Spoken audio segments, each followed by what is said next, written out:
بینەرانی عزیز سڵاوی خوای پەروەردگارتان لێبێت خۆشحاڵم کە ئەمشەو گفتوگۆتان پێشکەش دەکەم تەوری سەرەکی بەرنامەی گفتوگۆی ئەمشەومان قسەکردنە لەسەر داهاتووی عێراق و ناوچەکە لە دوای کوژرانی قاسم سلەیمانی دیارە کەسی یەکەمە لە دەرەوەی کۆماری ئیسلامی ئێران کە بەرپرسیارەتی گەورەی بۆ ئێران لەسەرشان بوو هەروەها بە کاریگەرترین کەس لە ناو کۆماری ئیسلامی ئێران لە دوای ڕێبەرەکەیان دەستنیشان کراوە لە جیهاندا بۆیە لە دوای کوشتنی لەلایەن هێزەکانی ئەمریکاوە شەوی ڕابردوو کاردانەوەی زۆری بە دوای خۆی داهێناوە بە تایبەتی ئەوەی کە گرنگە باس و خواسی لەسەر بکەین ئایا دۆخی عێراق و ناوچەکە بەگشتی لە دوای کوژرانی قاسم سلەیمانی بەرەو کوێ دەچێت بۆ قسەکردن لەسەر ئەم پرسەش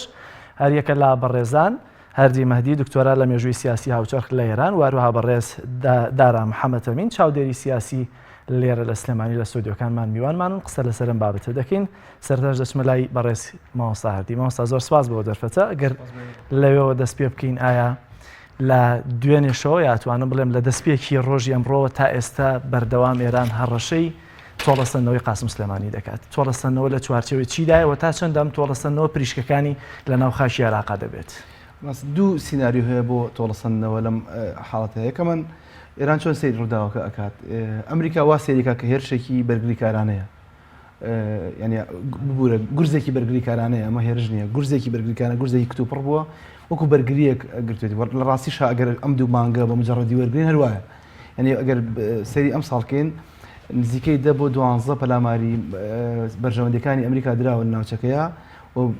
دوایەمینیان هەفتەی پێشوو بوو کە لە کەیوان یەکێک لە خانشینکراوەکان لە دووکەوانەیە لە کەیوان کوژراوە لە ئەمە تەتەوری کرد پەرەی سند ڕووداوەکان تا گەشتەوەی کە پەلاماری باڵەسخانەی ئێراندرا ئەم پەلامارە کەمێک بۆ ئەم کاتێک ئەمریکا تایژی و ئەو حاڵەتی کە ترەم لە ئەگەری دەرچوون و دەرنەچوونەوەیە و ئەو فشارێکە لە سەرەتی قرس بوو و بۆ شکۆی هەر ئەمریکێکیش قرسە لەبەری ئەمریکەکان بەو بەناوبانگ کە پارێزەری ئەم خۆیان هەم پارێزەری توانامرۆیی و مادی و سیاسەکانی خۆیان ناوچەکەیە ئێران هەمیشە هەڕەشەی کردو ینی 40 ساڵە ئێمە بەم هەڕەشانە ئاشناین بەرامبەر بە ئەمریکا کە ئەیانکا و هەمیشە ڕەشەی لە ئیسرائیل کردو ڕەشەی لە ئەمریکا کردووە ئەمە حاڵەتێکە بەڵام ئایا چەندێکی عملی ئایا ئەتوانێت ئەم هەڕەشانە خۆی ڕاستەخۆ دوو سیناریۆکە لێرایە ئایا ئێران خۆی ڕاستەخۆ پەلاماری بەرژەوەندەکانی ئەمریکایە یا پەلاماری لایەنگرەکانی ئەمریکایە یا خود بە پرۆ ئێرانیەکان پەلاماری بەرژەوەندەکانی ئەمریکایە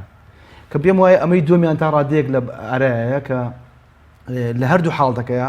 بەرژەوەندی ڕاستەخۆی ئەمریکی دوور لەوە چێ لەم قۆناغی نزیکەیە ڕاستەوخۆ بنکەکانی ئەمریکا کەسەپلەیەکانی ئەمریکا نەکەونە بەرمەترسیەوە بەڵکو ئەوەی کە لە ئەگەری مەترسیە چەند ڕێگەیەکە بۆ منە وڵاتانی کەندا و لەژێر هەڕەشیان ئێستا و بینی زۆر تەسعیدیشان نەکردووە لە وەڵامدانەوەیە و هەروەها بەرژەوەندەکانی ئەمریکا لە عێراق لە لوبنانە دووبارە بنبەستکردنەوەی ئەو حاڵەتە سیاسیانە کە ئەمریکا ئەوێ بچێتە پێشەوە بەڵام ئێران ئەیگەڕێنێتەوە ئەمە یەکێکە لە سیناریۆیەکتون هەیە کە پەیوەندی بەناوخۆی ئێرانەوە هەیە ئایا بڕیاری سیاسی ئێران ئێستا کێیە ئێمە دو ساڵی ڕابردوو سەیری سلوکی سیاسی ڕێبەری کۆماری ئیسلامی ئێران بکەین سلوکێکی کەمێک تونترە لە جاران سەبرێکی دوورمەودای هەبوو و کاریگەریشی هەبوو بەڵام لە ئێستەیە ئێمە بۆ خۆپشەندانەی پێشوو کە بینیمان خۆی ڕاستەخۆ فەرمانی کوشتنی خۆپشاندەرەکانی دەرکرد کەمە کەمێک قرس بوو ینی بۆ تێگەشتن لە دۆخی سیاسی ئێران کە پێویستمان بە تێگەشتنەوەی نوێیە لە خامنەی لە کاتێکە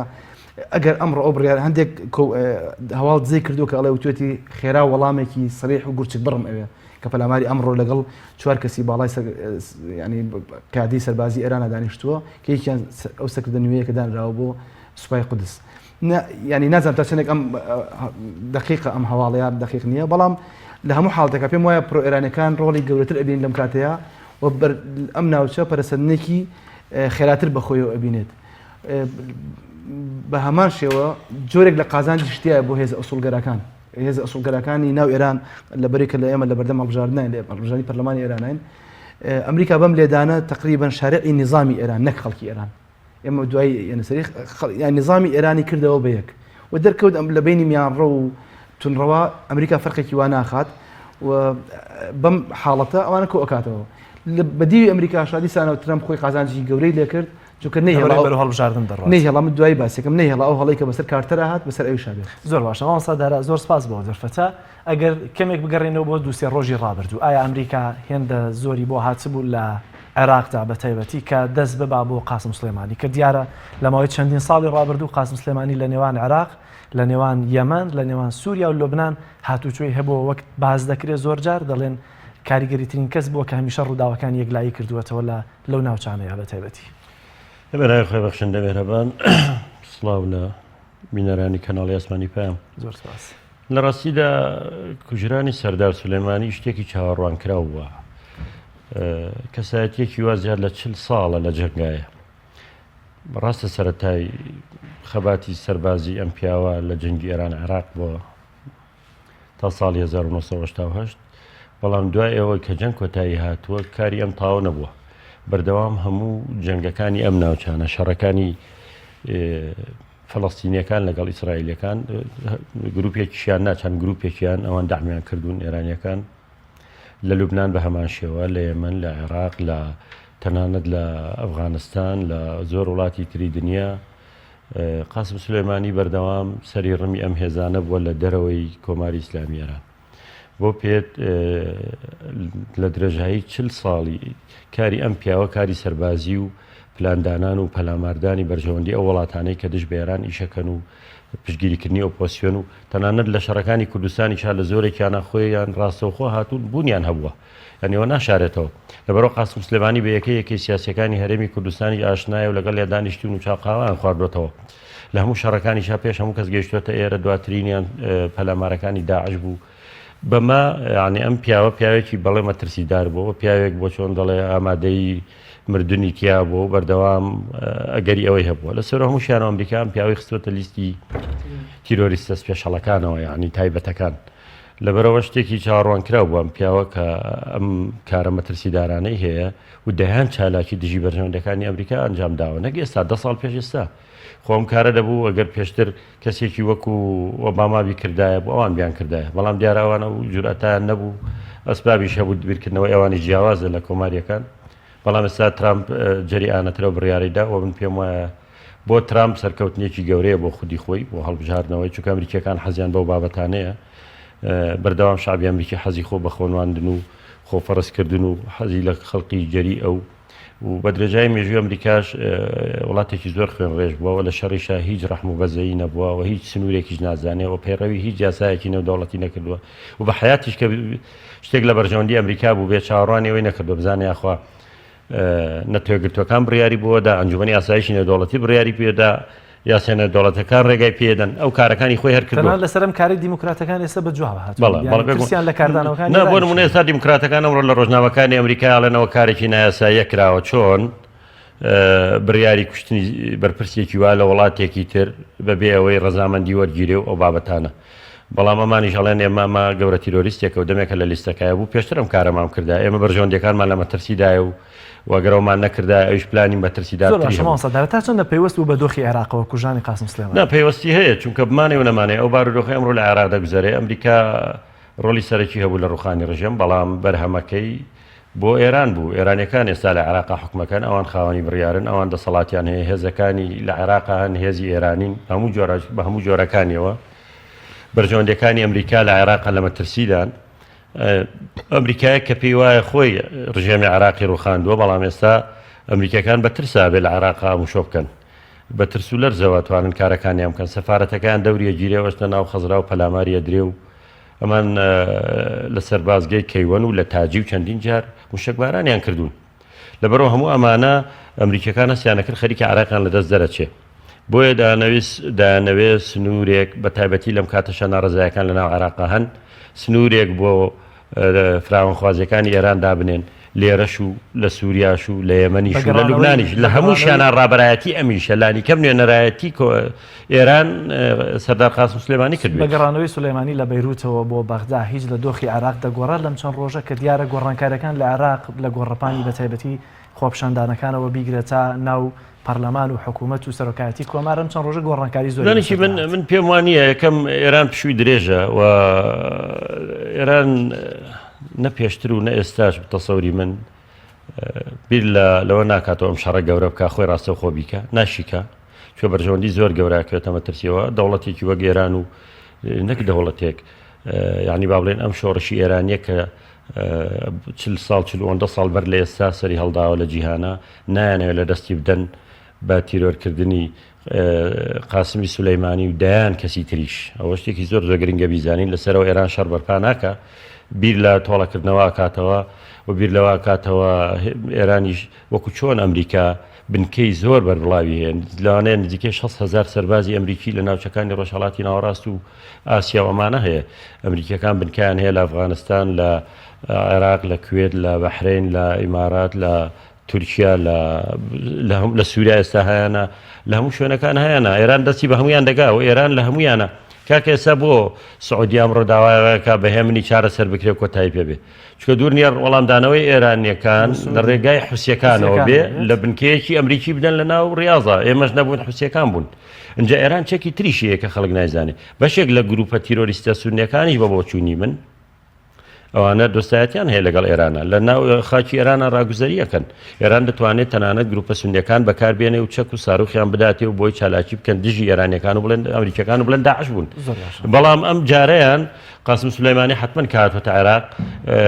شتێکی ئەوەشیان زۆر غەریب نییە چونکە ئیشوکاری ئەم پیاوە زۆر کەم لە ماڵەوە بووە بەردەوام لە ڕێگای بەیروت و دیمەشق و یەمەن و عراق و عراقی تەنانەت کوردستانیش و ئەفغانستانیش و دەرەوە جارجار بۆ پێشتر بۆ بۆسنەوە هەرسک و کۆسۆڤۆوانەشە چوو لەبەرەوە ڕێگای خۆیت یانی شتێکی غەریب نییە بۆچی هاتۆ بۆچی ڕاو سەرش بەتیا چوو من پێم وایە زۆر بە ئاسایش وەری گرتووە و لە خەیاڵیشیانە نەبوو ئەمریکا بیر لەوە بکاتەوە بۆیە هەر بە دوو سیارە و بێباکانە ڕۆیشتونە زۆر باشە کەواتە ڕوونە لەوەی کە ئێران لەسەر کوژرانی قاسم سلێمانی نایەت لە پلانەکانی خۆی لە خۆی تێبدا و شەڕێکی گەورە بەرپاکە و ئەمریکاش دەست بۆ بژاردەیە ڕەنگە نەبا کە ڕاستەوخۆ بدا لە ئێران چونکە دیارە کاردانەوەکان لە دوای لێدان لە ئێران باشتر نابێت لە عێراق و لە ئەفغانستان و لە چەند وڵاتێکی تر باشترین بژاردە لە ئێستادا بۆ تۆڵەکردنەوە کە ئێران بیکاتەوە لە بەرامبەر خوێنی قاسم سلێمانی چییە؟ والله لێرانە خۆی ئەوەی کە ئایا چی ئەتوانێت چی ناتوانێت کارتەکانی دەستی ئێران چین ئەو هەندێک ئۆپشن لە بەردەستیایەتی ئێستا لە یەمەنە لە لوبنانە لە سووریایە لەگەڵ لە عراقیشە لە ئیسرائیل ڕەنگە هەبێت لە ڕێگەی حەماس لە ڕێی حەماس حزب الله بەڵێ ئەوەش هەیە بەڵام ئەم کارتانە لە ئێستا ئێران مشکلی تریشی هەیە ینی لە داخلا کێشەی گەورەی هەیە ئێران یەکێک لەوانە ئێمە شایەتی ئەو ناڕزایە قورسە بوون کە بۆ یەکەم جارە خامنەی بەو شێوەیە بلەرزێنەکە خۆی بێتە سەر و خۆی ڕێبەرادی سەرکوتکردنیان بکات ئەوە یەک لە مەترسیەکانی ناو ئێران دوم ئابووری ئێران ئابووریەکی ئەم 2 ساڵە خۆی بۆی کە ئەمە ڕوونتر بێتەوە شەڕ دەمێکە دەستی پێ کردو لە بین ئێران و ئەمریکا ئەوەی تێڕوانی کلاسیکیە تو پێ دوابێ شەڕ ئیلا ئەبێ دەنگی تۆپەکە بیسی و دووکەڵەکەی بەرز بێتەوە تۆپۆزەکە بەرجە ئەوە شەڕە شەڕی ئەوەی کە لە زمانی تەقلیدیا پێڵەن شەڕی گەرم ڕاستە شەڕی ڕوبەڕووی نەیەوە بەڵام ئێمە شاهدی ئەوەین کە چۆن بەرژەوەندەکانن لێکە ئێستا مشکلاوەی لەو منتیقانەی کە مەساڵحی ئەمریکی زەرعی تیا کردووە بە هەمان ئەندازە زۆنی ئێرانەکانیشە بۆ کارکردن لێرە ئەگەر تۆ بە دوو بازنە تعبیرکەی لە ئەمریکا و ئێرانە ئەو دوو بازن لە هەندێک شوێنە بەرێک کەوتون کە عێراق لە لووتکەکەیانایە وە کوشتنی قاسمی سولەیمانی و هاوڕەکانی لەناو عێراقا تەنها پەیامێک نییە کە سەرکردەیەکی ئێرانیان کوشت بێت بەڵکو ئەگەر دقت بێت لەو گروپە کوژراوی کە تایەتی لوبنانی تایە کە کوڕی عیماد مەغنیەیە زاوای قاسم سولەیمانیشە کاتەوە کە زاوای قاسم سلێمانی تایەت ئەو خەبەرەکانی لوبنانی تایە یعنی من سیمبولی ڕووداوەکەم لا گرنگە لوبنانی تایە سووری حەشتی شعبی تایە کە لە عێراقن و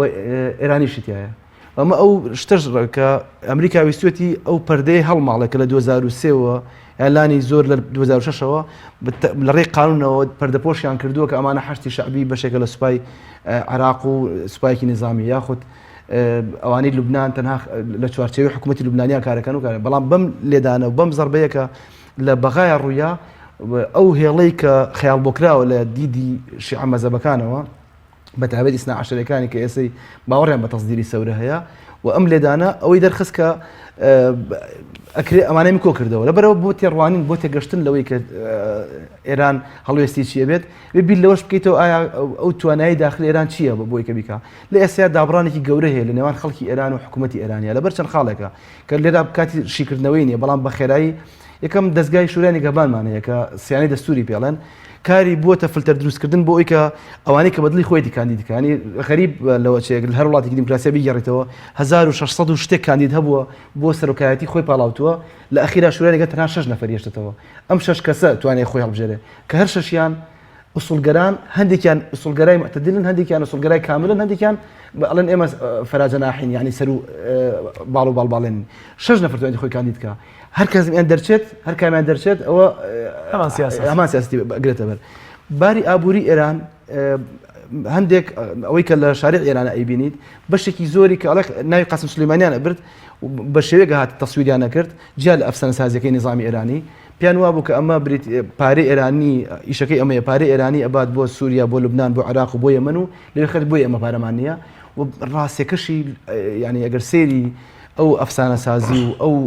کەڵەگەتکردنەی میدیای ئێرانی بۆ قاسم سلێمانی بکەین دەرەکەی ئەم پیاوە لە سەروی ئێرانی بوونەوە بیریە کردەوە یعنی لە سەروی ئێرانی بوونەوە بیریە کردەوە لێک کاتە ینی تەنیا خۆی بە ئەولادی حسین و خۆی بە سەربازێکی حسین و ئیشەکەی ئەو تەواوەکە بۆیە بۆ خامینەی ڕاستە زۆر قورسە و کۆڵەکەی پشتی خامینەی لە بەروێگەر یەکێک لە قەبەکانی سلێمانی بریتی بوو لە مالکی ئەشتەر مالکی ئەشتەر تاریخی ئیسلامە بریتی بووە لە کۆڵەکە و پایی پشتی عەلی بن ئەبی طالب و حتى هەندێک مستەشرق قەڵێن ئەسڵەن عەلی خلافەتی نەویست و مالک بە زۆر کردی بە خەلیفە ئەوەنە بەتوانە بووە جیالەوەی کە ناوی مالک بوو خۆی مالکی زەویزاری بەڵام توانای قاسم سلێمانی تەنها لە ناو جەلالەمەکی خامینەی ئەمەی لەدەست ڕۆشتووە قورسە بەشێکی تر لە تەحلیلەکان بۆ ئەوەیە کە ڕاستەکەی تا ئێران ئەم نظامی ئێران نظامێکە کەمێک کۆن بووە نەک زۆر کۆن بووە و پێویستی بە تعدیل هەیە ناتوانێت تعدیلیشی کە لەبەری نظامەکە دەستور ناتوانێت بگۆڕێ دەستورەکە لەسەر ئاساسی ئیسنا عەشەریە و لەسەر ئاساسی ویلایەتی فەقیهە کە زۆربەی شیعەکانی دنیا جیا لە شیعەکانی حەشتی شەعبی ئەوانەی کە باڵە جیاوازەکانیەوە جیا لە هەندێک شیعی لوبنانی نەبێت بە بدعەیەکی سەیئەی دائن لە دنیای شیعەیە مثلا حسین فەزڵ الله ئەمەی ڕەتەکردەوە سیستانی ئەم ڕەتەکاتەوە کێشەی ئەم سیستەمەوەی کە باوەڕی بە ویلایەتی فەقیه و خۆی بە ئەمیری مؤمنینی جیهان ئەزانێ ئیسلاحکردنی زۆر قورسە کاتێک کە باز لە ئیسلاحی ئەم سیستەمەکەین بۆی دەستبردن بۆ ئەوەی کە ڕەدێکی قورس باتەوە لە بن باڵی خۆیان کێشە هەیە لە ئێرانە بەرەو انتخاباتی شەچین ئەو انتخابات دەستی حکومەت لە هەمان کاتە بەرەو انتخاباتە چین نەیانەوێت بەبێ تۆڵەش بن بەبێ تۆڵ ئاخر مشکلەکەی ئێستا بۆ نمونە ئەمەی پەلاماری سەفارەتەکەیاننا ئەگەر ڕێگەمی من ئەوە ڕوونەکەمەوە پەلاماری باڕێزی ئەمریکایاننا ئەگەر لەم حاڵتە کۆتایی باتایە بە دڵنیاییەوە ئێران سەرکەوتوو بوو بەڵام ڕووداوێکمانەیە 40 ساڵ لەمەوبەر کە من لە نووسینێکە ڕوونم کردەوە 40 ساڵ لەمەوبەر جیمی کارتەر لە ئانووساتی خۆڵبژاردنەوەیە بوو و کاتی انتخابات بوو 66 کەسی دیبلۆماتکاری ئەمریکی لە ناو باڵۆزخانەی ئێرانە بە بارمتە گیران کارتەر لەبەرەوەی کە پیاوێکی دیموکراتی بوو و نەرم مامەڵەیە کرد باوەڕیا و بە سڵح توانە وەریگرنەوە لە خومینی بەڵام ڕۆناڵدەگان ئەمەی کرد بە نقطەیەکی زوعفی کارتەر و ئەو بوو ئەم گۆزەی بەسەری کارتەر ئاشکاو نەیتوانی دەرچێتەوە لە وتیان تۆ ناتوانانی شکۆی ئێران شکۆی سەفارەتێکمان لە ئێران بپارێزی لە کاتێک ئەو سەفار دەوری ئەو سەفارەتی ئەمڕۆی عێراقی بینی کاتی خۆی ئێران پێوترا پۆلیسی ئێران و سەفارەتی ئێران مهندسی منطقەکە بوو لە خەلیجەوە تا ئەگاتە ئەفغانستان ئەو ئیدارەیە کرد بۆیە ترامپ زۆر زیرەکانن ئەو هەڕەشەیەکە لەسەری بوو کە ئەگەری هەبوو دەرنەچێتەوە ئەگەر لەسەری بەردەوام نەبووە توانی ئەم هەڕەشەی کە لە باڵۆزخانەی ئەمریکا لە عێراق لێکراوە بیگۆڕە بۆ هەلێکی گەورە و پێم وایە ئەوە جای بایدن منافسێتی ڕێی بایدنەکە ئەڵێ ئەبوایە ئەمیشەی نەکردن بەڵام کۆمارەکان و خەڵکی ئەمریکی لەمسی ئەم بەڕای من لە کوشتنی ئەبوو بەکر بەغدادی و لە دەنگدانەوەی مەسعود زەرقاویش زیاتر بۆم ڕووداوە دەنگدانەوەی بەڵێ چونکە کردی ینی هەڕەشەکەی گۆڕی بۆ هەر زۆر باشە مامۆستا دارا سێرێکی دۆخی عێراق بکەین لە دوای کوژرانی قاسم سلێمانی و ئەبوو مەهدی موهەندیس ئایا شیعەکان چیان لێدێ بە تایبەتی ئەو چەکدارانەی کە هەشتی شعبی لە چوارچێوەیە کۆبوونەتەوە چەکدارە جیاوازەکان و دەبینین شیعەکان هەموو یەک دەگمون لەگەڵ لەم ڕووداوەیانین بەڵام لە هەمان کاتە بەیاننامەکانیان بانگەشە بوو بۆ هێورکردنەوە کە لەسەر خاکی عێراق شتێکی ئەوتۆڕوونەدا کە عێراقیەکان باجی بدەن دۆخی عێراق بەرەوکوێ دەڕۆ بە تایبەتی لە ئێستا لە دەستور لامانداوە لەوەی کە سەرۆک وەزیرانیەوە دەبێ هەڵبژێرێت ڕاستیدا عێراق ئەوەی پێی بڵێن عێراقی ئێستا بە درێژایی مێژووی پێشەوەی عێراقی ئێستاش بەم خەریتەیە هەبێ ئەم ناوچانەی کە ئێستا شیعەنشینەتیان پێیان وایە شیعەکان پێیان وایە سەدان ساڵە زوڵم مستەمیان لێکری ئەمان زۆرینەن و خەڵقی سوننە حکمی کردوون و پێیان وایە ئەمانە لەو ڕۆژەوە کە ئیمام حوسێن هاتووە کە بە قەولی خۆیان خەڵقی کوفە شەهیدیان کردو خەڵکی کوفە بەرگریان لێ نەکردو ئەوان بەڵێنیان پێدا بوو بێعەتیان پێدا لە مەدینەوە هێنایان و لەوێ کەس بەرگری لێ نەکرد هەر خۆیان شەهیدیان کرد ئەوانەی کە کوشتیان خەڵکی کوفە بوون ڕاستە خەلیفە دەسەڵات ئەمەوی بووە و خەلیفە لە دیمەشقە و بەڵام ئەوەی ئیشەکەی جێبەجێ کردووە خەڵکی کوفە و شیعە خۆی بوو بەرحاڵ ئەوان پیان وایە خەڵکی سودنا ستەمیان لێکا سەدان ساڵە چەند جارێک لە مێژووی سەفەویەکان ناتوانیان یەک دوو جار بەغدا بگرن ئەویش ماوەیەکی کەم تیاماونەتەوە جینا دەسەڵاتیان بۆ ڕێنەکەوتو ئێستا فرسەتێکی زۆر گەورە بۆ شیعە ڕێکەوتو دوای ڕوخانی ڕژێم کە حکمی عێراقیان کەوتوتە دەست و توانیویانە سونە بێهێز و لاواز و پەرتەوازەکەن و سونەکان بەشێکی باسی و بەشێکی تونڕە و داعش و بەشێکی ئاوارە و دەربەدەر و بەشێکی ئێستا تەسلیم بووە بە ئەجندای ئێرانی و هەمووان بابەتانێتیایە شیعەی عێراقی هەمویان ناڕازین لەم کارە و بە مەترسێکی گەورەی ئەزانن بۆ سەر بەرژەوەندەکانی خۆیان بەڵام لەبەرەوەی ترسنەوەکە ناوێرن هەندێکیان بە زەقی دەریێبڕن هەندێکیان دەری نابڕن بەڵام دەرەنجام مەرجعیت کە بێلایەنە ئەمڕۆ ناڕزایی دەربڕی و بە کارەساتی ێزانێ و فعلەن کارەساتیشە بۆیە شیعەی عێراقی دانێ بیر لەوە بکەنەوە چۆن بمێننەوە چۆن دەسەڵاتەکان لە دەست دەرنەچ چونکە ئەگەر عێراق ئێستا ئەمریکا ببیر لەو بکاتەوە ئایندی عێراق چۆنە بێجارێککە ڕێگادا هەر ئەوانەی سەر بێرانن بێنەوە حکم یان ڕێگا نادا ئەگەر ڕێگە نەدا ئەبێ کودەتایەکی سەربازی بکە چونکە بەڕاستی ئێرانی ڕێگە نادا جارێکی تر کەسێکتری سەر بە ئەمریکا بێت لە عێراقا حکومکە ئەو شەڕابێت لە ناو خاکی عێراقا بکرێەوە دوای کوژرانی قاسم سلێمانی ژەو ململانەیە بە یەکسانی بەردەوام زۆر بەگەرمگوڕیە بێ و من پێم وایە شەڕی ناوخۆ لە عێراقا دروست ببێ بەرەوە بڕوە ئەمریکەکان داعمیەوەکەن زەرد ناکەن ئێرانیەکانی هەر داعمیەکەن لە بەرژەوەندی خۆیانە شەڕ بە وەکالەت خەڵقی تر بۆیانەکە بەڵام جارێکترم دەسەڵاتە لە عێراقا بە ئاسانی تەسلیم ناکەنەوە مەگەر عێراق جارێکی تر پارچە پارچە ببێ وەک سووریا لێبێ یا وەک هەندێک وڵاتی تری دنیای لێبێ جینا ئێرانیەکان و شیعەکان ڕێگە نادەن ئەمریکەکان دایانەوێت جارێکتر کورد ڕاکێشن بۆ لای خۆیان عەرەبی سوننە ڕاکێشنەوە باسیەکان ڕاکێشنەوە بۆی کە ئەمان ئەوانش نفوزیان هەبێ و خەڵقیان هەبێ بەڵام لە نەتیجە نفوزی ئێرانی لە عێراقا زۆر بەقووەتە و کۆی شیعەکان پشگیری ئێرانەکەن زۆرینەکەیان تەبان هەشە شیعەی ئەلمانی و لەو بابەتانەش دوجاریش گرنگی ئێران ڕاستە ئێران وڵاتێکە کێشەی زۆری ئابووری و سیاسی هەیە و معلومیشە ئەو ڕژەمە پێویستی بە ریفۆرم هەیە کە ناشکرێ ریفۆرم زۆر قورسە بەڵام لە هەمان کاتە جوگرافیای سیاسی ئەو وڵاتە و پێکهاتەی وڵاتەکە و موقعی وڵاتەکە و بەرژەوەندی وڵاتانی تریش لە دەوروبەری وای کردو ئێران بمێنێتەوە من پێم وایە ئێران بە تەنیا نیە لەمڕۆ یعنی ماوەیەک لەمەوە پێشمانەوەڕی هاوپەشیان کردو لەگەڵ چین و رووسیا ئەمە خۆی ئەمەش هەر پیشاندانی هێزێک بوو بەرامبەر بە ئەمریکا و هێزەکانی ئەمریکا لە ناوچەکە بەڵێ بەڵێ لە دوحەی پشتیوانی ئێران دەکات لەوەی کە لەگەڵ ئەو حەساڕیانە کە بەس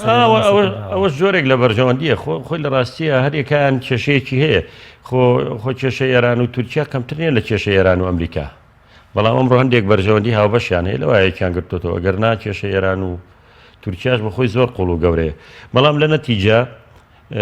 عراقیەکان شیعەکان نانێن ئەم دەسەڵاتان لە دەست دەرچێ وانەوێ هەر خۆیان بمێنەوە بە هەر شێوازێک بێ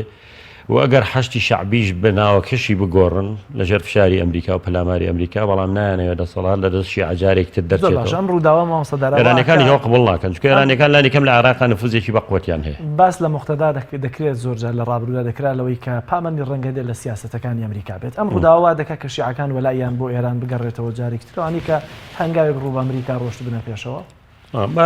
یەک ڕاستی بزانین مقتەدا ڕاستە لەگەڵ خۆشی و باوکیشی ئەوان زۆرتر تاکە مەرجعەتێکن کە ئەسڵیان عەرەبە ئەمە خۆی فەرقیە مەرجعەتەکانی تر بۆ نمونە سیستانی عەرەب نییە بەڵام مقتەدا خۆی و باوکی و باپیرایان ئەمانە ئەسڵ عەرەبن و باوەڕیشیان بە ویلایەتی فەقیهی ئێران نییە بەڵام لە کۆی گشتیا شیعەن و بەرژەوەندی شیعەیانەوێ و مقتەدا بە هیچ شێوەیەک دۆستی ئەمریکا نییە بەس بیستویەتی نفوزی خۆی بمێنێ لەگەڵ هەندێک وڵاتانی عەرەبی پەیوەندی باش کردو ئەمریکەکانی ئەمان پێ باش بوو کە مقتەدا خۆی تەسلیمی ویلایەتی فەقیه ناکات خۆی تەسلیمی ئێران ناکات جار قسەی جیاوازی هەیە ئەمریکەکانی هێوان پێخۆش بووە ئەمریکەکان بۆ بەرژەوەندی خۆیان بە تایبەتی لە ئیدارەی ئۆباما پەیوەندیان لەگەڵ دەسەڵاتی شیعە باش بووە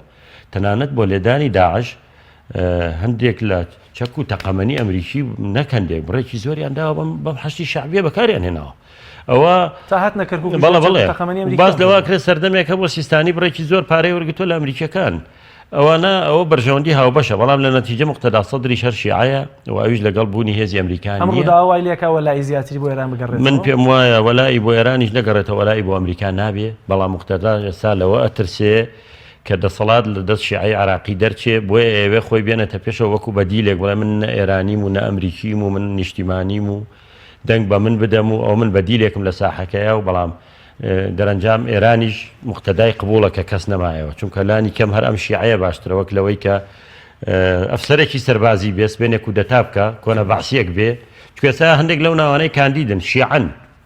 و لە سوپای ئێستا عێراقیشەن بەڵام گرنگەوەیە کاتی خۆی لە سەردەمی ڕژێمی پێشووە کۆلیجی سەربازیان تاو کردووە بەعسی بوون شەڕی ئێران عێراقیان کردووە با دواتریش هەر شیعەن و ئێستاش لە ناو سوپایە هەن و بەیعەتیشیان بۆ شیعە دووبارە کردوێتەوە هێشتا ڕێگەیان پێ نادەن پستی باڵا وەرگرن یا ببنە سەرۆک وەزیران چونکە ئەوەندە وەلای شیعەکانەوە هەندێک شت خاڵی سوورە بەس بە هەر حاڵ قورسە بارودۆخی عێراق بەرەو قورسترە چێ بەرەو ئاڵۆزترە چێ ئەوەندەی پشێوی ئاڵۆزی لە ناو عێراقا دروست دەبێ ئەوەندە لە ئێرانە دروست نابێ. زۆر باشە مامۆستا هەردی ئایا دانانی یا جێگرەوەی قاسم سلێمانی کە ئیسماعیل قائەنی ئێستا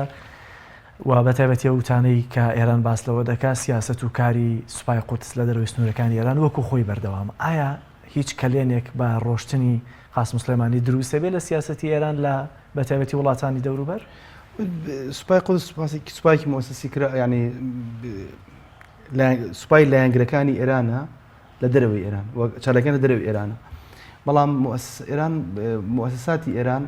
تا ڕادێ وەکو دەستگا ئەم میشان پڕەکەنەوە دانانی ئەمڕۆقانیش هەر بۆ ئەو بوو کە بڵێ بەو خێرایە کە جێگەمان داناوی ینی ببینن کە پێشەمان پەکی ناکەوە و ئیشەکان بەردەوامن چونکە لە ئەسڵە لە بنچینەیە جۆرێک لە دروستکردنی خودی سوپای قودس جۆرێکە لە پێشەکردنی یاسایانی دەوڵەتی چونکە لە بنچینەیە ئەبێ هەموو ئەوانەی کە ئەندامی نەتەوەیەکردوەکانن ڕێز لە سیادی یەکتر بگرن بەڵام شۆڕشی ئیسلامی ئێران 40 ساڵ زیاترە یان لە ساڵ 1964ەوە کە خومێنی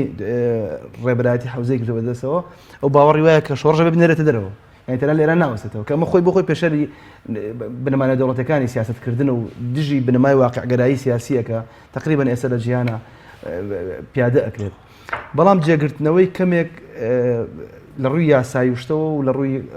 ئەو پێڕەوەی کە لە ئێرانە ئیشی پێکرێت قورسنی ئەودایان نایوانە بەڵام با بیر لە محتەوای ئەمە بکەین و بیر لە مخاتبەکانی سوپای قودس بکەینەوە بیر لە کاریزماتیکی قاسم سلێمانی بکەینەوە ئێران تێچوویەکی زۆری لەم بارەیە خەرج کردووە بۆ ئەوەی کە قاسم سلێمانی بکاتە ئەفسانە ینی هێشتا لە ساڵی 2006ەوە کار بۆ ئەمە ئەکات پێش داعش خەڵک لە سەردەمی داعشەوە بەڵام ساڵی 2006 منە کاتە وتارێکم تەرجەمە کردی تارق الحمەید بوو لە شەرق ئەوسەتدا نووسی بووی جو بایدن بە نهێنی هاتە عێراقەوە سەردانی عێراقی کرد ئەو شەوە قاسم سلێمانی لێ بوو ینی چۆتە ئێوتێتی ئەگەر لەگەڵ لەسەر عێراق ئەتەوێت قسە بکەیت لەگەڵ منە تەرەفی لەگەڵ منە قسە ئەەکەیت ئەوەی کە بڕیارە لە عێراقا منم خۆی سلێمانی لە باز لەوە دەکات لە 2011 ئەمریکیەکان لەسەر دۆخی عێراق لەگەڵ قاسم سلێمانی دانیشت چەند جار ینی گۆڕنەوەی دیلیان هەبووە لە خەلیجا قسەیان هەبووە لە مەسە شتیانە بەڵام ئەم ئەو لیا پێ وتارەکە ناوی ئەو بوو بایدن یا قاسم سلێمانی بایدن یا سلێمانی کێ حکمی عێراقەکە ئەو وتارەکە بوو ئامارەکانی ئەم دویانەی لە بەردەستی ئەمریکان زۆر کوشندە بوون بۆ ئەمریکیەکان تا ساڵی 2010 بڕیار بووە ینی ئەو خەمڵاندنێک کە کردویانە چەند ملیارد دلار ئیسtismاری ئەمریکی بێ لە عێراق کەچی پێچەوانەوە ڕێک چۆتە گیرفانی سوپای پاسدارانەوە لە عێراق لە سەردەمی ئۆبامایە ئەمە کوشندە بوو بۆ ئەمریکا قدری پارەش لای ترامپە ئەو ئەزانێ یعنی چی کە ینی تۆ پارە خەرجەکەی ئیسtismarەکە و کوا لەو شوێنەیە ترامپ وا بیرێ کردەوە کە ئەمریکا خەریکی پەروەردەکردنی مریشکێک بوو عێراقی و مریشکێک هاتە بەرچاو خەریکی پەروەردەکردنی مریشێکی هێلکەکەر بوو بەڵام هێلکەکەی لە کاتی ئانی هێلکەکردنەکەی ڕۆژ لە ماڵی دراوسەکە داینا کە ئێران بوو یعنی پێی وایە ئەبێ عێراق ئەم پەروەردە بکرێتەوە ئەم مریشکە بۆیە قورسە بۆ ئێران ئەم سەرکردەی دروست کرد بوو لە شەوێکە سێ وڵات یەکتر جاری وها بوو سەرکردەیەکی مەیدانی بوو ئێمە ینی سەرکردەی پۆڵەسی ئێران نەبوو سەرکردەی مەیدانی ئێران بوو تەرجەمەکاری سیاسەتە گشتیەکانی ئێران بوو لە وڵاتانەی کە نزیکی بوون ڕابردووی ئیسماعیل خاقانی چۆن ئاخر سەویستم قاڕنێکی ئەوە بکەم سولەیمانی جیا لەوەی کە لە تاریخی سەربازی خۆیە لەم وڵاتانەیە مێژوویەکی هەیە نزیکە لە سەرکردەکانیەوە من باسی خەڵک ناکەم چونکە ئێستا باسی نیزامەکانەکەم خەڵک دیارە خەڵکی عێراق و بەغاد دوو ماگە ناڕازین لە نفوزی ئێران خەڵکی کوردستانیش بە هەمان شێوە و خۆشی ئەبین لە چاوی خەڵکا کە جارێک ئەم هەواڵانە ئەبیسن بەڵام باسی نظامەکەم قاسمی سلێمانی پەیوەندی لەگەڵ کوردەکانە زۆر باش بووە حتا قسە هەیە لە 92وانەیە کە ئیش لەسەر گەورە ینی پلەتدان بە قاسم سلێمانی ئەڵە پێشنیاری سەرکردە کوردەکانی تیا بووە کە ئێمە لەگەڵ قاسم سلێمانی نزیکین لە شەڕی ناوخۆی دەورێکی گەورەی بینیوە لەگەڵ سەرکردە کوردەکانە لە کاتی سەرکردکردنی مەسەلە بزودنەوە هەڵگراوەکانی بە قەولی ئێران خۆی لە کرماشان و لە سنە بۆ حیزبی دیموکرات کە لە ساڵی تا 83 درێژەی هەبوو ئەم ناڕەزایەتیانی دژی حکوومەتی ئێران کە مافەکانی کوردینایە قاسم سلێمانی کەمتر دەوری هەیە بەڵام قانی بە عەکسەوە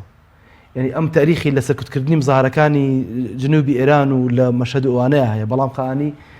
دەستێکی باڵای هەبوو لە سەرکردنی بزوتنەوە کوردیەکان لە ئێرانە یعنی نێراوە بەتایبەت بۆ سنەوە بۆ کرماشان بۆ لەدانی خەڵکو بۆ سەرکردکردنی ئەو فتوای کە خومینی وتی بڕۆن سەری ئەو فیتنە بپەڕێنن و خەڵکێکی زۆر بەدەستی ئەم کوژراوە لە سنە و لە کرماشانە ئەمە قانیە لە لای تەسوورێکی جوانی نیە لای کوردەکان و لە عێراقی شاپەیوەندی گەورەی لەوەش زیاتر سەیری ئاستی نفوزی ئەم دوانە بکەین سلێمانی نفوزی گەورەی هەبوو و خامنەی بە نووری چەشمی لایوێ بێت ینی گلێنەی چاوم و لە خەڵک پێ لەقەبی زۆری هەبوو هەمووشی هەم ئێران حەزێک گەورە بێت حتا ئێرانی ئیسلاحی و ڕێفۆرمخوازەکانیش لەگەڵ ئەوان بەڵام قانی وانێ قانی گەر سەیری ینی ئاستی نفوزی بکەیت لە سەرکردە سێمی چوارەمەکانی ناوسوپایە خەڵکی تری زۆر ترێ جعفەریەکەیە خەڵک تەوەقوعی کرد ئەوان دابنرێن بەڵام ئەم دانرا بەڵام دەبێت خاڵێکی استراتیژی ئەمە هەبێت خاڵەکان لە چیایە مەسەلە یەکەم مەشهەدیە ئەم خەڵکی مەشهەدە و دەستی شیە بۆ لەسەرکردنی مزاهراتە ئەو بۆ ئێران بۆ ئێستا زۆر زەرورە چونکە ئێران لە ناوە کێشەی هەیە ئێستا دووەمەن خامنەی ئەوێ بڵێت ئێمە هیچ کێشەمانێت قاسمێکی سلێمانی ڕۆژ چەندان قاسمی سلێمانیمانێ بیرمانە چێت کەسێکی بەقەت قاسمی سلێمانی مویمە بوو لە سووریا کوژرا هەمەدانی دانێکترمانە بوو لە قەرەباخ کوژرا لە کاتی کێشەی ئەرمەن و ئەزەربایجانە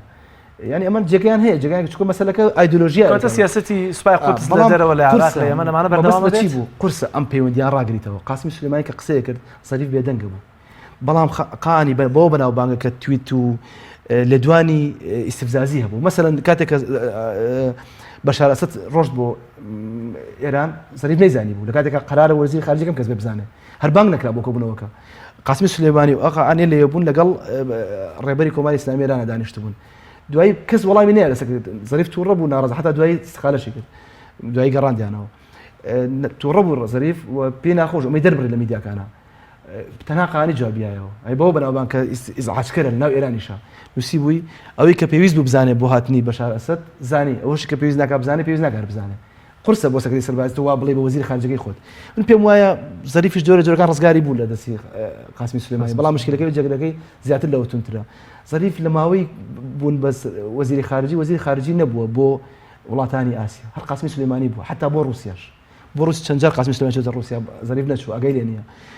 بۆ ئەم ڕێخستنەوەی ئەم پەیوەندی قورسانە کە زۆر خراپ بووە سەر شانی قاسمی سلێمانی مەهدی مهندسیش چونکە ئەویش لە شەڕەکانی ئێران بەشداری کردووە لە 8 ساڵەیە قورسە ئەمە جێکەیتەوە جارێکتر بێتەوە بە قانی کە بتوانێت بەبێ خامنەی یعنی تەرجەمەکارێکی واقعی سەدی خامنەی بوو لە منتیقەکە پێویستی بەوە نەبوو گەڕێتەوە مدەقێ بۆ لایەوە ئیزانی چی ئەویست لە ئێستا قورسە ئەمە دیسانە پەروەردە بکەیتەوە بتوانێت ئەم پەیوەندیان ڕاگرێ و بەدڵنیا هەرچەند جێگری سلێمانی فەراغا زۆر بە کورتی و فەراغ هیچ لە با بڵێن هەژمونی ئێران لە ناوچەکە دروستەکان لە ئێستا کەم لەمانەکان تونتر لە عێراق دوو جۆر شیعەمان هەیە یعنی باسی شیعی عێراقی و ئێرانی ناکەم شیعی سەفەوی و شیعی نەجەفی ناکەم بەڵام دوو جۆر شیعی سیاسیمانەیە لە عێراق شیعەیەکی پراگماتیکی منفعەتگەران ئێرانین لەبەرەوەی کە پۆستیان دەستکەوێت ئەمانە ئەترسن وەکو مالکی وەکو عەبادی وەکو خەڵکان چونکە مەسیری مهندسە بینن دوای ئەوانش جا ئەمانە لەوە سبەی ڕۆژ بڵێن ئەمە هەر نایاناسین و ئەم مەسیرە قورسە بۆ ئەوان مالکی ینی هەمویان ئەبێ خەت ڕەفعی خۆیان دانێنەوە شیعەیەکی ئایدۆلۆژیمانەیە وەکو قەیس خەزعەلی هەر ئێستا سبەی ئەویش بکوژە کێشەی نییە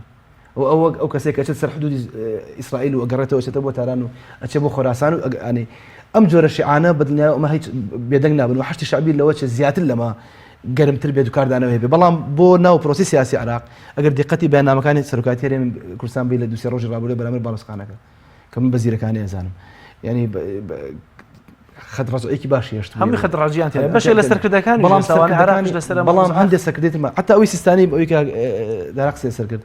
ئەوی سیستانی من بە ورد گوێم لێگرت دوو تەوەری زۆر سەرەکیتیایە ئەوەی کە ئەڵێ کاردانەوە یعنی دوو محوەرێکیان بۆ سەرکردی عراقیەکیان بۆ خوایە ئەوەی کە پەیوەندی بە قاسم سلێمانی کوشتنی قاسم سلێمانی ئەڵێ خوای گەورە عقوبەی ئەوانە باکە ئەم جەریمەیان کردووە یعنی کەواتە عێلاقتان لەبێ خوا خۆی حەقیان لەسەنێ بەڵام بۆ خەڵکی عراق و بۆ سیاسی عراق قسەیەکی زۆر وردی کرد وتی نەبێتە تەصفیه حسابات بۆ ئێرانیش بۆ ئێران وتی نەبێت تەصفیه حسابات وەزەبت نەفستان هەبێت کەواتە سیستایی نایەوێ وەڵام داناوەکان لە عراق بن لانی کەم ئەم پێم وایە ئەمە کاریگەری گەورەیە ئێستا کێشەیەکی تر هەیە لە بینی شیعی عراق و شیعیان کە لە سەدرا ئیشاری پێکرد لە سەدرا ئیشاری پێکرد ئەم کێشە هەر ماوە ململایی گەورە هەیە لە بینی شیعی عراقوانە و ناڕزایەتەکان لە ڕووی ئامانجەوە بەهێزترە بن یعنی خۆپیشاندنەکانی بەغا لە ڕووی ئامانجەوە بەهێزترە بن لەو ئەچێت لە ماوەی ئەم مانگەیە بکشێنەوە و کەمێک شۆیان کەمتر بێ بەڵام لە ڕووی ئەم دەرکەوت کە حقیقەتیان هەیە و دەرکەوت نفوزی ئێران حکومەکان نەک سیاسی پلەیەک و لە عراق سیاسی پلەیەک نەماوە و دەوڵەتیش نییە حکومەت دێ بەس دەوڵەت نییە زۆر باش ئەوەس دەرە باس لەوە کردوخی عراق خراپتر دەبێت پێدەچێت شەڕی ناوخۆشەوێ بەڵام لە ئێستا دەبینین بۆ نمونە لە کوێیت ئەمریکا داوا لە هاوڵاتیانێکا کوێیت جێبەڵە جیاواز لە عراقیش پێدەچێت ناوچەکانی تریش بۆ هۆی کوشتانی قاسم سلێمانیەوە کاردانەوەیان تێدا ڕووبدا لە نمونە ڕەنگە لە تەنها بۆی داخستنی باڵۆسخانەی ئەمریکا لە بەغدا بە تەکید زیانێکی گەوری کردووە چونکە دیارە گەورەترین باڵۆسخانی بوو لە دەرەوەی ئەمریکادا ئایا پێدەچێت یعنی ئەگەرەمە شتێکی بچووک بێت تا شتێکی گەورەتر کاردانەوەکان نەکتەنها عێراق ناوچەکانی دیکەژ یا وڵاتانی دیکەش بگرێت نازە بێ ڕاستی بزانین طبعا ئەم کێشەی کە هەیە کێشەی قاسم سلێمانی نییە و فعلاً منیش لەگەڵەوەم قاسم سلێمانی تەنها بڕیاری جێبەجێ کردووە بەڵام کەسێکی دیبلۆماسی بوو و من لە چەندین ساڵە متابعەی جوڵ و چالاکیەکانیم کردووە زۆر هێمن و لەسەر خۆ بوو و بەردەوام چۆنەڵێ تاڵە شعرەکەی مەعاویەتیا هێشتەوە لەگەڵ بەرامبەرەکانیە و چەندین جار لەگەڵ ئەمریکەکانیش دانیشتووە ئەگەر بیزانێ ئەمریکەکان بارودۆخەکە زۆر تونەکەنەوە ئەم تۆزە شلیە کردەوە و پیاوێکی کەم دوو هێمن لەسەر خۆ بوو بە پێچەوانەی قانی کە پیاوێکی توندا و بۆ معلوماتیشتانەوەی ڕاستەوخۆ ڕابەرایەتی سوپای پاسدارانی کردووە لە سووریا بۆ سەرکردنی خۆپیشاندانەکان و هێشتنەوەی بە شارە سەد قانی بووە لەوێ ماوەتەوە لە شەڕەکانە بەشداری کردووە ئەو خۆی هێزی بردووە ڕاستە بەرپرسەکە بەناو قاسمی سلێمانی بۆ بەڵام بەڕاستی قانیژە و توانایی هەیە لە شەوێکە سێ وڵات بکات بەرپرسی جێبەجێکردنی کارەکانی ئەو بووە توانای هەیە دە وڵاتی تریش بکە ئەزانی چی ئەوانە کۆمەڵێک پاسداری چۆنەڵێ حسینی گیانفیدان و جمهوری ئیسلامی لە ڕۆژی دروستبوونیەوە ئەوان بەوە دروست بوون کە ئێمە شۆڕشێکمان پێ ئایدۆلۆژیایەکمان پێ خۆش دەزانی ئایدۆلۆژیا هەروایە وەختی خۆی بەڵشەویکەکان هاتن لینی شۆڕشی کرد و دوایی هەر لە رووسیانەوە سا و تەواوی دنیای گرتەوە و شۆڕشی ئایدۆلۆژیا بە هەوا بەر هەموو دنیا ڕوە ئەمان بۆیە هاتن ویسیان بەڕاستی ئەم ناردنی تەستیری سەورەیە بە بەشێک لە دینی ئەزانن وەگەر نەیکەن خوان وەک نەحبارەزانن زۆر بە گەرمیشان لەسەر کردووە و بەرێکەوتنی ئێران و ئەمریکا لە یەکەم ڕۆژی هاتنی ڕوودانی شۆڕشی ئیسلامی ئێران و ئەمریکا لە ناکۆچیا بوون تا ئێستا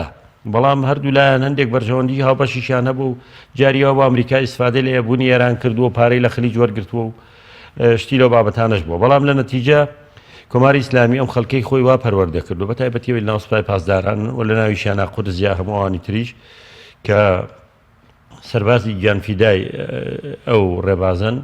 و هەرچی پیان بکرێت لە توانایانە بێیکەن و لەسەر ئەو ڕێبازە شیعەکانی دنیایان پەروەردە کردووە لە هەموو وڵاتی خەڵکیان هەیە ئەوە ناشارێتەوە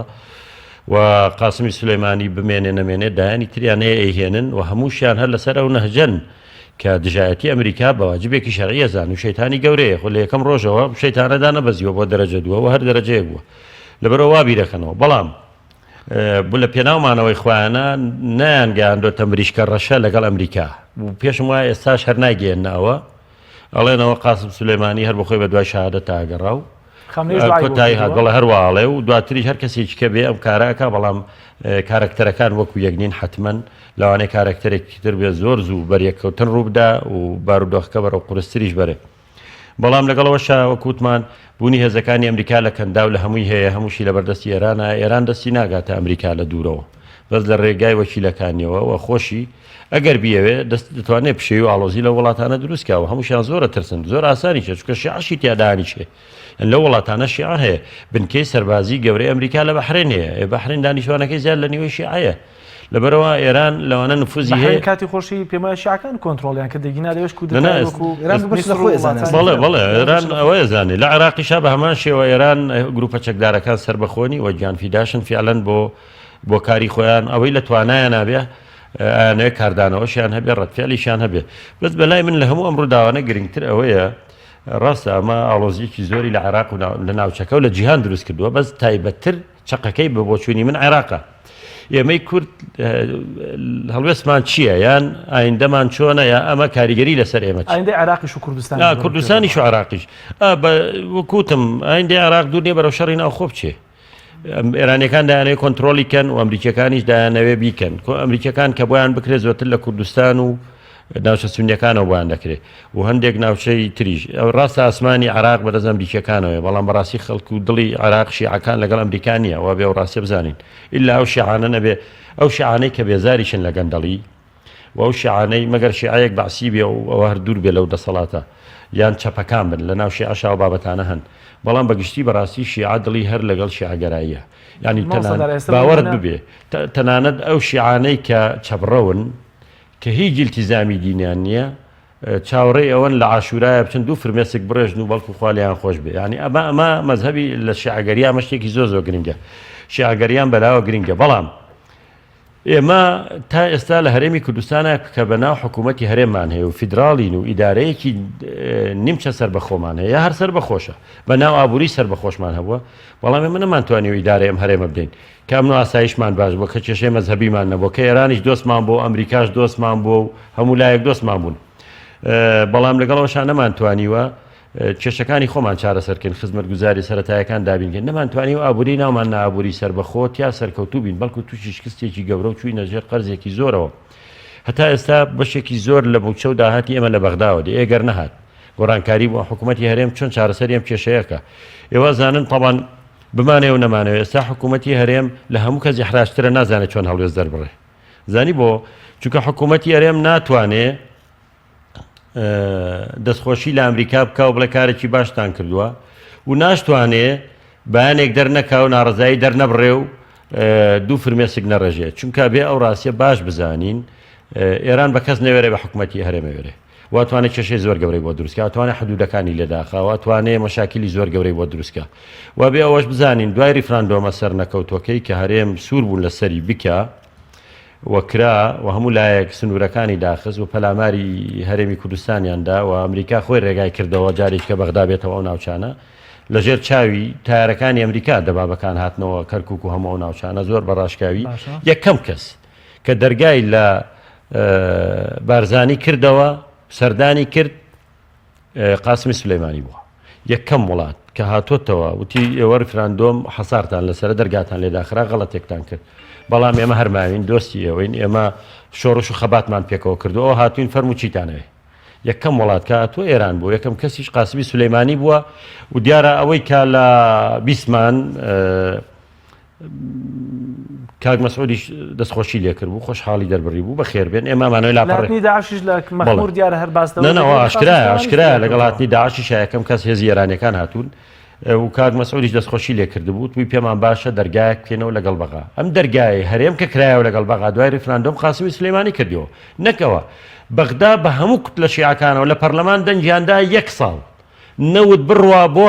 عەفوەن بەبێ ئەوەی نەوت بێ پارە بچێ بۆ هەرێم ئێوە ئێران کردی ئێران بە کاک مەسعود داواکەی ئەوە بوو کاکە چیتانەوێت لە بەغایەوە ریفراندۆم تەواو بڵێ نایکێنەوە بەڵێ نایکێن نەی چی دەوێ وڵای ئەوەمانەوێ قەرزارین کاکە پارەمان بۆ بنێر و نەوتمان لێ مەسەرم تێ عایدی من لەبەرەوە بە کۆی هەموو شاکان دەنگی هەڵ دەستیان بەرز کردەوە کاکە گیان هەرێم نەوتمان نایە و پارەشێ دێنێمەوە یەکسەد مەبەستمەوەیە دەسەڵاتی ئێمەی کوردی لەبەرەوە ئێمە حکوومەتمان نییە بەڕاستی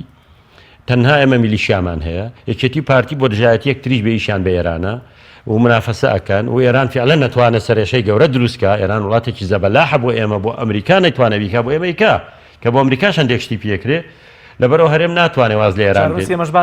نەخێت بە هیچ شێوەیەک ئەبێ هەرێم موقع هەڵوێستی هەبێ و هەرێم بیر لەو بکاتەوە ئایندە چی ئەکا وەگەر عێراق بەرەو ئاڵۆزی بارودۆخی خراپتر ڕۆی بەرەو کوێ ئەچێ ئایا ماکەنەوە دوو هەرێم هەندێکمان ئەمریکی بین و هەندێک ئێرانی بین کەەوەش کارەساتێکی گەورەیە بەڕاستی بە زۆر بە جددی بیری لێ بکردەوە ئەردی زۆر بە کورتی داهاتوێران بە تایبەتی لە دوای ئەم ڕووداوە بە بەرەبەرە هەڵبژاردنەکانیش دەڕۆین. وڵام حەزەکەم لە سەرەوەی کوردستان تاثیری لەسەر کوردستان ئەو قسەکە من ڕێکی پێچوانە مێرن کاکدا لە مۆزوعە یەکەم ئێران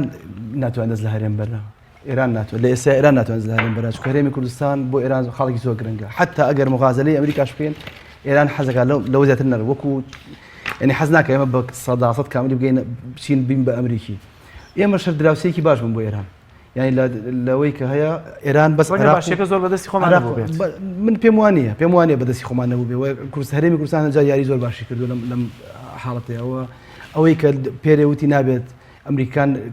ینی قسە مەکەن لە سەدەکردنی ئەمریکان و ئەمریکان یارمەتی ئێمەیان ناوە ئەو هەواڵانش بۆ مەخمور هەواڵی ئیسپات کراونی نە لەلایەن حکوومەتی هەرێم و نە لەلایەن سوپای ئێرانیشە ئەو شوێکی ناو میدیای ئێرانەکە ئەم حاڵەتە گەورەکە ئێران لە ئێستا گەورترین زەرمەندە لەوەی کە هەرێمی کوردستان پشکاتە حکوومەتی ئێرانی لەبەرەوەی ئێران لە جنوبی عێراقا نفوزی نەماوە ئەو برکە بە عین ئەسوەدی خوارەوە کە بەدەست ئەمریکانەوە لە ئێستا وەکو بارمتەوەی بەدەست شیعەکانەوە بەڵام بنکەی حەیر کراوە بنکەی حەیر یادگارێکی تاڵە بۆ ئێران لەبەری سەدام حوسێن لە حەریرەوە قەسفی منتیقە غەربیەکانی ئێرانیە کرد ئێستا خەریکە بێتە بنکەیەکی سەربازی گەورە بووەتە بنکەیەکی سەربازی گەورە بۆ ئەمریکیەکان و لە هەمان کاتە ئابووری ئێران پشتی بە هەرێمی کوردستان بەستووە ملیارات لێرە خەرجەکرێت بۆی سپی ئەکرێتەوە ئەمەش بەڵێ من باسی گەندە باسی جیۆسیاسی هەرێمی کوردستانەکەم لە ئەم حاڵەتە نقطەیەکی قووەیە بەدەست هەرێمی کوردستانەوە بەدەست حکوومەتی هەرێمەوە لەگەڵ ئەوەشە ئیدارەی حکوومەتی هەرێمی کوردستان ئەوەی موچەکەی بڕیوە لە هەرێمی کوردستان هەر ئەوان بوون ئەوەی کە موچەکەی پیاوین هەر سەبەبی ئەوان بووە من گلەیی لە حکوومەتی هەرێمی کوردستان کە سەوابەتی نییە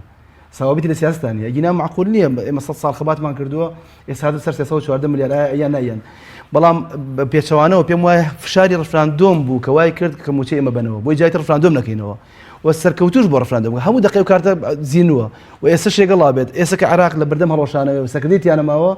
ئێمە سەکردەکانی یانی یەکێتی و پارتی بە هەموو خراپەکانیەوە بەهێزترین حیزبی ناو عێراقن من ئەمە دیفاع لە گەندەڵێ تاریخ منە زان هەروتان لە مەسەلەی نووسین و لە مەسەلەیەوە یعنی لە دژە گەندەڵیە هەرگیراوم لە وڵاتەیە بەڵام لە مەسەلەی سیاستکردنا لە سیاسی خارجی هەرێمی کوردستان زۆر زیرەکانتر بووە لە جنوبیش و لە ئەسڵ سیاسیان نەماوە لە بەغایە جگە لەوە ئامارێکمان بەردەسانیە بینیمان ئێمە خەڵکی عێراق بە شیعەوە من خۆم چوومەتە نەجەف خەڵکی نەجەف 100,000 پاکستانی تەجلیس کراوە لە نەجەفەیە ئەمانە هەمویان بوون بە خەڵکی غێرە عێراقین لێرە تەجلیس کراون بەشیر ئایەتوڵا بەشیر کردوونی یعنی خەڵکی عێراق بێزار لەم حکوومەتێک کە هەیە و بەدڵنیای و باجەکەشی ئەیە من یەک هێزیتریژ ئەمەی کە پەلاقاژەی ئێرانەکە لە منتیقەکە هەیە هەر نظامێکە بەرەو کۆتایی و بەرەو تێکچوونە چێ زیاتر تونوتیژە بێت ئەمەی ئێران لە بینی دوو نەمانایە نەمانێک بەم تونوتیژی و کە هەموو دنیاگە خۆیان تێک بە یان ئەوەی حکوومەتی عێراق بێتە حکوومەتێک کە سلوکی تعدیلەکە دەست لە وڵاتانی تر هەڵەگرێت ئەمە حاڵەتەکەیە لەبەرەوە پێم وایە ئەم نظامە وەکو نظام کێشەی زۆر گەورەی هەیە ناتوانێت حەلیکا بە پێچەوانە حکوومەتی هێران فرسەتی زۆر باشی بەردەمایە عراق ئەگەر عراق دیسانەوە گەر ئێمە نبینەوە بە سڵح مصالحی بین ئەم عەرەبانە نەکەینەوە عراق گەورە نەکەینەوە چۆن ئێستا دێکمان دەگمان بە حەشتی شعبیە لە کاتی ئێستا بۆتە قوڕ بەسەری بۆ خۆمان یادگاریک تاڵمانێ لەگەڵ ئەم برادرانی کە ئێستا کەرکووک 16 ئۆکتۆبەر بەشێکی ئەمان لە پشتداوەکانەوە هات بەڵام لە ئێستا شەوەی کە ڕوونە دیارە ئەوەی کە حکومڕانی هەرێمی کوردستان و نوێنەرایەتی کوردیش لە بەغدا بە زۆری لەو ئاڵۆزیایە بیر لە بەرژۆندەکانی خۆیان دەکەنەوە هێندێک بیر لە کوردستانە پارەت زراوە ملیارات زراوە بەڵام جادەکە دیارە بەڵام لە بەغا مەشروع جادەکە دەرچووە جادەکەش دیار نییە من ناڵم گەندەڵێکی دی پارتی پینە ناکرێت بەڵام بەڕاستی قەزیە حەقانێتی قەزەی کوردی قەزەی سەربەخۆییە و ئەوەی کە وای کردو تورکیا مافی کوردنەیە ئەوەی کە وای کردو ئێران دەورێکی گەورەی هەبوو لەوەی کە قەزەی کوردی لەمە زیاتر تێپەڕ نەکا لەگەڵ ئەوەشە خاڵێکی زۆر بەهێزێکاکدارە بۆ بەغا ئێران بەبێ هەرێمی کوردستان ناتوانێت ئیدارەی بەغا بکە لەبەرەوەی سوننە زۆر ئازاترن لە شیعە لە مەسەلەی ئیدارەدانی بەغایە و لە حەجاجەوە بیکرێت تا ئەم زروفە بۆیە کارتی سوننە زیینوە بێتەوە ئەگەر بێت هەرێمی کوردستانە بێت ئەوەی کە وای کردو بەغا ئێرانی بێت بەهۆی حکوومەتی هەرێمی کوردستانەوەیە و ئێرانی ئەمە چاک ئەزانێ بۆیە چەند جار سەرکێشی ڕوونەکە ئێران باسانی دەستبەرداری هەرێمی کوردستان نابێت ئێران لە کەرکووک حساسە بۆ هەرێمی کوردستان نەکەمترە بینەوە بەڵام بیریشمان نەچێ ئەمریکا پارێزەرێکی گەورەی هەرێمی کوردستان کاکە لە مۆزوع لە 92 ئەمریکان ئەبووە تورکیا و ئێران زۆر بەکێکە ئەوم پێ بڵێ کە دوای کوژانێ بوو مەهدی مهندس بەدیل بوو ئەو دۆخی شیعەکانی عێراق بە تایبەتی و گروپەکانی سەر بە حەشتی شعبی بەگشتی چیان لێ دێوە بینیمان لەگەڵ ڕووداوەکەی خۆپشاندانەکەڕێکیان خست بوو چۆڵیان من پێم وایە ئەو گروپانە بە شێوازی جۆراوجۆر دەمێنن ئەگەر ئەو ناوانەش دەمێنێ بە شێوازێکتر دەمێنن وەکوتم ئەوانە گروپی مەزهەبگەرایین و باوەڕیشان بەوەیە کار بۆ ئەم مەزهبە بکەن و شەڕی مەبدەئە و عەقیدەیە ئەیکەن پشێوی ئاڵۆزی لە عێراق و ناوچەکە دروست دەبێ بەس من ئەمێ کەمێکتر بەڕاستی بە کورتی لەسەر هەرێمی کوردستان و ڕاستیە بڵێ من پێم وایە سەرکردەکانی هەرێمی کوردستان زۆر فاشیل بوون بە گەندەڵی هەر هیچ نیە لە چاوشکەسە سیاسی کردویانە ئەوان ئێرانیان هێنایە ئەم ناوچەیە و ئەمان وایان کرد کاکە ئێمە لە خانەقین و کەرکک و لە 150 کوردستانمان لە شەو ڕۆژێکا لە دەستدا ئێمە ئەمریکا نزیکترین دۆستمان بوو سەرکردەکانی کورد هەموو ڕۆژێ چون سەرۆکەکانی ئەمریکایانە بینی لە دوای ریفراندۆمەوە یەک کەسی کورد نەیتوانانی و سەرۆکێکی ئەمریکا ببینی ئێمە ڕۆژێک بووینە پیاوی ئێران ڕۆژێک بووینە پیاوی ئەمریکا ڕۆژێک بووینە پیاوی تورکیا داهاتیان وڵاتەمان داوە بە ئێران و تورکیا و ئەمریکا بەس ئێران خۆشی ڕۆژە پیاوی رووسیا ڕۆژە ئەو دەوڵەتە ئەو کێشەی نییە بەس ئێمە خاوەنی هیچ نین ئێمە نەمانتوانی دەوڵەت دروست نەمانتوانی سەر بەخۆ نەمانتوانی ریفراندۆم بکەین نەمانتوانی یەکریز بین بۆ ریفراندۆمەکە نەمانتوانی بەحشتی شعبیە لەکوێ باسی سەر بەخۆی لەگەڵاکی چۆن باشەوە ئیش بە هێزی کوردی خۆی باوەڕی پێینە کاکە هێزی کوردی نەیتوانی یەکدەنگ بێ لە پەرلەمانە دەنگ بۆ ریفراندۆم بدا هێزی کوردی ناتوانانی لەسەر یەک مەز بڵێ با ریفراندۆم بکەین هێزی کوردی ناتوانێت ئێران بە هێزەکانی هەندێک هێز نییە زۆر بە کوردی کە دەنگی بە حشتی شعبی نەدا پێم وایە یەکگرتو و کۆمەڵی ئیسلامی بەڵام دوای 2000ەوە پارتی بوو لە دوجار ئەمانە تا سەر ئێسقان بۆ نمونە ئەمانە تا سەر ئێسقان ئەوەندەی کە ئێرانیزم و ئەمریکیزمن کورد نین و ئێران شەڕی ئەوەیە کرد کە نوێنە دوای ریفراندۆم و کەژدانین پارتی زۆر دۆست ئێران نییە ئێران شەڕی ئەوەیە کرد کە ئەبێ دکتۆر فواد حوسێن ببێ بەسەر کۆمار بەس لەبەرەوەی تاکەکانی پەرلەمانی عراقی کەشی عبوو بەس ئێران نەبوو کاک بەرەم نەبوو بەسەر نەخێر ئەو نەکرد کاک بەرەم دیارە هۆکارەکانی چۆن وێرانەکان تا ئێستا ناڕازی لە دکتۆر دارا محەممەد ئەمین چاودێری سیاسی وەروە هەردی مەهدی دکتۆرە لە مێژووی سیاسی هاوچەرخی ئێران زۆر سپاس بینەرانی عزیز سپاس بۆ ئەوش کە تام ساتێ بەرنامە لەگەڵمانە بوون تا گفتوگویەکی دیکە بەخوای گەورە مێهرەبان تا نەسپێرم خواتان لەگەڵ